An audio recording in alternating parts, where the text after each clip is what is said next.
Hello guys. Okay, Capricorn, this is for you. Today is October 25, guys. Okay, Capricorn, sa kasalukuyan ninyong sitwasyon, pag-ibig man to o sa inyong private life o sa trabaho, tingnan natin. 4 na mahalagang message dito para sa Capricorn. At kung maliit ito ng upload is depende sa lakas ng signal, guys, dito sa place namin. At panahon. Okay. Capricorn, this is for you. Kasalukuyan ninyong sitwasyon.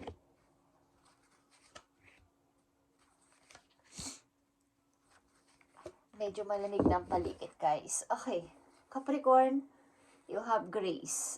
Ilan sa inyo ay broke ang heart or may binigyan ng inyong pag-ibig sa isang taong maaaring hindi pabor ang lahat, hindi pabor ang pamilya o hindi pabor ang mga nakakarami sa inyong relasyon.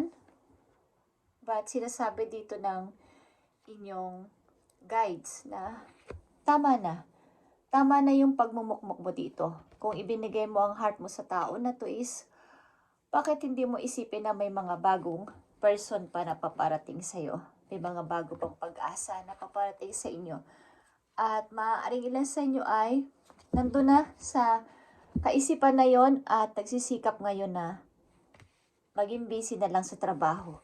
Okay. October 25, 2025. Napakaganda ng number. Okay. Capricorn, kasamang bansa kayo andon is mag-ingat kayo at God bless sa inyong lahat, guys. Pagkain kayo ni God sa inyong kinaroroonan at mga ginagawa. Okay, Capricorn, tingnan natin. Maraming mga bagong tao ang paparating sa buhay ninyo simula sa araw na to, guys. Ilan sa inyo ay nag-iisa sa buhay at maaaring nasa ibang lugar o ibang bansa, malayo. Gusto nyo mo nang mapag-isa at mapag-isip-isip. Okay, unang message sa inyo, Capricorn, you have 3 of Swords. Sa mga Capricorn na nandito sa message, kayo ay broken-hearted. Okay, malungkot. Mukhang pinagtaksilan din.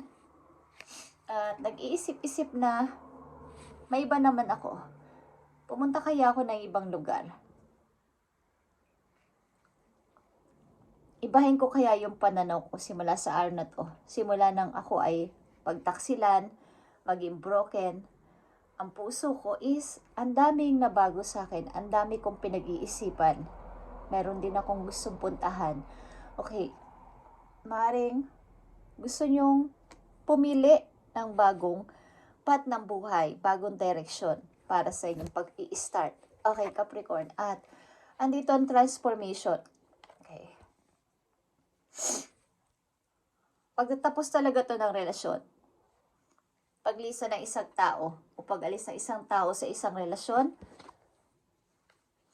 bagamat ito ay puno ng love, puno ng pag-ibig, is walang magagawa kung nagkaroon ng hindi pagkakaintindihan. Ang ilan sa inyo ay hindi pa ito tapos. Ito ay Scorpio energy. Kaya dito Aquarius at Sagittarius. Okay. Mukhang ito ay malalim na pag-ibig. Malalim na koneksyon ng dalawang puso. But may parang temporary hiwalayan. Okay? Temporary hiwalayan ito. Nandito ang Prince of Coins.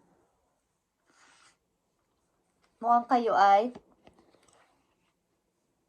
sa trabaho, okay naman ang pagdating ng money sa inyo. Okay naman din ang trabaho ninyo, guys. At ang mga Capricorn na nandito ay medyo maaaring bata pa. Okay, nasa edad 30. Okay, 20s, 30s. Maaaring bata pa kayo.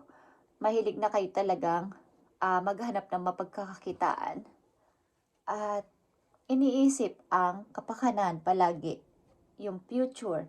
Palagi kayo nag-iisip ng paano na ako pag-iipon, pagtanda ninyo at pagre-retiro ninyo, guys. Nandito yung contemplation. pagtapos talaga to ng relasyon sa isang malalim na kakoneksyon sa buhay at maaring kung andito pa kayo sa time na nasa healing process ay andun pa din yung mga memories, andun pa din yung pinagsamahan, mga iniisip kung bakit nagwakas itong pag-ibig na to? Bakit natapos na lang itong pag-ibig na to sa ganda ng aming samahan? Is nagkaganito. But, sad to say, kailangan ninyong mag-start, kailangan ninyong magsimula ulit, at kailangan ninyong patunayan na gusto kong after nito, pag-iisip-isip ng napakahabang panahon is, kailangan ko nang sumubok ulit sa buhay. Gusto ko ulit na mag-start sa buhay. Okay? Contemplation ito, ibig sabihin din is pagre-review galing sa nakaraan na kakoneksyon, sitwasyon, at pag-i-start ng bago, pagre-research, something na pag may marami pang malaman sa kasalukuyan. Ang ilan sa inyo ay mag-isa na lang dito, mag-isa sa buhay, ibig sabihin, galing sa isang broken na pamilya o broken na relasyon. Maring kahihiwalay nyo lang at ang puso ninyo talagang ibinigay nyo sa tao na yun ng sobra. Kaya nasa healing process man kayo is, andito yung pag-iisip-isip na kailangan ko na mag-start ng bago. Sa ngayon. Message for you Capricorn, October 25, 2025. Okay. Andito yung surrendering to the journey at release control. Ibig sabihin nito, kung andyan yung time, andyan yung chance na may nag-aalok sa akin o may nag-aalok sa inyo ng i-start mo to, Capricorn, magpunta ka dito, baka gusto mo may chance dito, may trabaho dito is, maaaring pinag-iisipan ninyo, okay? Bas Vistas, ito ay expand your horizon. Ibig sabihin, pag alis talaga or pagta-travel ito, malakas dito ang pagta-travel, Capricorn, at maaaring ito ay iyong igagrab. Maaaring lang sa inyo ay may gustong puntahan. Pagta-travel ito, malakas ang pagta-travel dito sa ibang bansa. At may napag-isip-isip kayo after ng mahabang pag-review sa nakaraan. At maaaring ang puso ninyo, ibinigay ninyo sa tao na to, but napunta rin lang sa wala. But kailangan kong mag-start ulit para sa future ko naman. Tingnan natin ang inyong finance and career. Kaperahan ninyo at sa inyong career, guys. Tingnan natin. Para ito sa Capricorn. Andito ang odd jobs. Ibig sabihin, bukod sa inyong main job, ang ilan sa inyo ay meron pa mga parting job, part-time, na ginagawa pag-a-add ng ilang mga trabaho pa bukod sa isa, dalawa, tatlo, okay, na trabaho. A second job, odd jobs, freedom is more important than financial security. Gusto mo yung may freedom ka. Halimbawa sa main job nyo is kayo ay nasa mahabang oras or kayo ay nakakontrata na doon. Pero ang gusto ninyo sa sarili nyo, kung hanggat maaari ay yung may freedom kayo, walang magmamando, walang amo, at kahit panandalian lang ay makaalis sa realidad. Na may nag-uutos, may nagpaplano na ganito ganyan, at kahit wala kayong hindi nyo gusto ang sinasabi is oo lang kayo ng oo sapagkat may amo. So, gusto ninyong magpalit o mag-start ng bagong trabaho o magdagdag ng bagong trabaho na hindi dun involved kung malaki o malit ang kita ninyo. Gusto nyo lang ay masaya kayo sa inyong ginagawa at may freedom. Okay? Consider diversifying your income sources to increase financial stability.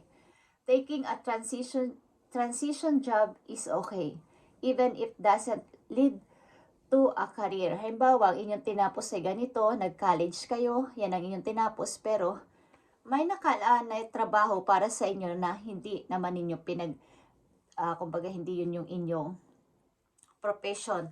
But yun yung makakapagpasaya sa inyong puso. Yun din yung grow ng inyong income o ng inyong money. Kahit naman hindi yun ang inyong main job. Is parang doon kayo masaya. Okay, ilan sa inyo ay yung dapat ang gawin o dapat na ginagawa, kung gusto lang ninyo, is magdagdag ng trabaho na yung meron kayong freedom, meron kayong, doon kayo masaya, hindi kayo nai-stress, hindi rin kayo nape-pressure, but masaya kayo sa ginagawa niyo. Okay. At tingnan natin ang maaari ninyong laging katanungan sa inyong puso o sa inyong isip. Maaaring ilan sa inyo gusto niyo yung nasa labas ang trabaho. Okay, something may travel, may pagsakay, may bawa nakabike, nakamotor, nakabisikleta, or sumasakay sa public na sasakyan. Okay, Capricorn, tingnan natin ang inyong message na maaaring inyong katanungan sa inyong puso at isip. Okay. Where am I with my health goals? Where do I want to be? Why I am not there? What will it take for me to feel well? Okay, marami kayong katanungan sa inyong puso kung bakit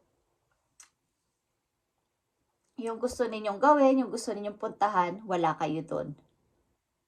Bakit wala ako dun? O bakit hindi ko pa magawa? And about sa inyong health goals, meron din sa inyong nai-insecure sa iba dahil sa inyong looks, something. Okay? If my body could talk, it would be say. Baga, feed your body what it needs to feel, no trash. Appreciated and love. Make some new, exciting goals to take your health to the next level.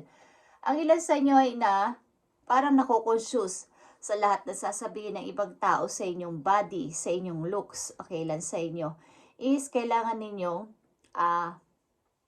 pansinin din ang inyong health. Sa ilan sa inyo is magkaroon ng pag-exercise, pag-walking, kung hindi man kayo napunta sa gym, yung pag-jogging, pagtakbo, okay, is kailangan nyo itong gawin kung ito inyong goals na para mabawasan ang timbang ng ilan sa inyo, is meron sa inyo naghahangad na ganito yung gusto kong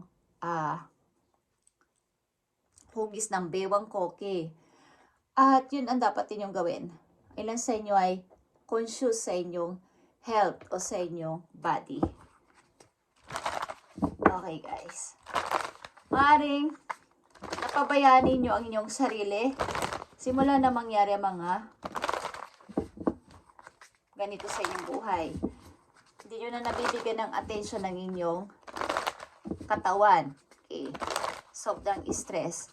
Okay, Capricorn, this is for you. October 25, 2025. Galing ito sa Monology para sa inyo, guys. Andito yung see the bigger picture, guys. Tayo sa Sagittarius, full moon in Sagittarius. Kung ano lang yung inyong big target o yung talagang, ito yung gusto ko talaga is, yun lang, doon lang kayo mag-focus. Wala nang iba pa. May nagsasabi na ganito, ganyan is, wag na kayo magpa-distract. Kung ito yung gusto ninyong gawin, ito yung inyong target, ito yung inyong goals is, doon lang kayo mag-focus. At maaari, meron nga kayong, halimbawa yung pag naging mabait sa isang tao, tapos na disappoint kayo is, parang sinasabi nyo ng ilan sa inyo na, anong nangyari? Sa kabila ng pagtulong ko sa tao na to o sa mga tao na to, ganito pa ang ginawa sa akin. So yun yung kabaitan ay parang napapalitan ng pagka nadidisappoint na sana hindi na lang ako naging mabait sa kanya. So pabayaan nyo na mga tao na may ginawang hindi maganda sa inyo, guys, sapagkat yun naman ay nakikita ni God kung ano ang ginawa ninyo sa mga tao na to. Bagamat wala silang alam sa inyong pinagdaanan o naranasan sa kasalukuyan. Okay. May iba't iba kasing sitwasyon ang mga tao sa paligid. Kahit na ano pang ating gawin sa kanilang pagiging mabait at pagiging maunawain is lalabas at lalabas yung talagang ugali nila. Kung talagang yun. Kahit ano pang gawin ninyong i-care sa kanila. Okay. Mukhang kayo umibig sa isang tao sa malalim. Okay, malalim na pag-ibig at ang hirap makalabas kaagad-agad. So, sa inyong kasalukuyan, sa Capricorn na nandito, pinipilit nyo mag-healing at mag-iba ng direksyon. So, pinipilit nyo rin na kailangan nyong baguhin ang inyong looks, ang inyong health. Isipin natin simula sa araw na to. Okay. Kailangan ninyong make some new exciting goals. Take your health to the next level. Okay, Capricorn. Last message for you galing sa inyong mga angels. Capricorn. Andito ang 7 of Thoughts is 7 of Swords. Ito is something na pinapaalalahanan kayo na kayo ay huwag masyadong mag-entertain na napakaraming tao sa inyong buhay na pagmumulan ng inyong kawalan ng attention sa inyong sarili mismo. Kulang sa tulog, kailangan ko silang pansinin kasi baka magalit sila, kailangan ko silang entertainin, baka sabihin nila suplada ako. So, andito yung kailangan ninyong magnakaw ng para sa inyong sarili. Huwag ibigay lahat sa mga taong sa palagay ninyo ay kailangan hindi ko sila isnabin. Hindi yun ang dapat mangyari. Kailangan ninyong magbigay ng feel free to ask for some time alone. Okay? Kailangan ninyong malaman na may kailangan din akong itry sa sarili ko. Makapagsarili, minsan, mapag-isa man lang at makapag-isip-isip ng para sa akin. Hindi palagi sila ang iniisip ko at ako naman ang nawawalan ng time sa sarili ko. Kailan sa inyo is kulang sa tulog at kahit na gusto nyo pang matulog talaga at magpahinga paminsan-minsan is may nangungulit talaga sa inyo. Maaaring ito man ay malalapit sa inyong buhay o mga kaibigan is talagang pinipilit nilang magpapansin sa inyo para kayo yung hingian ng advice, sabihan ng kanilang mga sama ng loob, kanilang mga problema. So, na-adapt ninyo ang mga energy o bad energy na galing sa mga tao na to. Okay. Disclosed by friend or discovered on you, on your own, it feels grand to be awake and aware. Feel free to ask for some time alone para sa sarili. Okay. Sapagkat may mga bagay na dapat na nandyan na sa inyong buhay, naiisip nyo na, but kulang na kulang talaga kayo sa pahinga at sometimes na mapag-isa, paminsan-minsan, para sa pagdating ng mga bagong idea is napipigilan, nadidelay sapagkat maraming tao ang nagdi-distract sa inyo. Okay, Capricorn? Ito ang inyong message today, October 25, 2025. Thank you and God bless, Capricorn. At i-update natin ito sa mga susunod pang mga araw. See the bigger picture at huwag magpa-distract sa mga tao sa paligid para pumasok ang mga bagong ideas sa inyo. At surrendering to the journey. Huwag niyong pigilan kung may mga ganitong chance na paparating sa inyo. Huwag niyong pigilan. Huwag niyong pigilan na huwag niyong i-accept ito sapagkat baka ito ng bagong mga pagkakataon na paparating sa inyong buhay is napipigilan. Okay, Capricorn, thank you and God bless.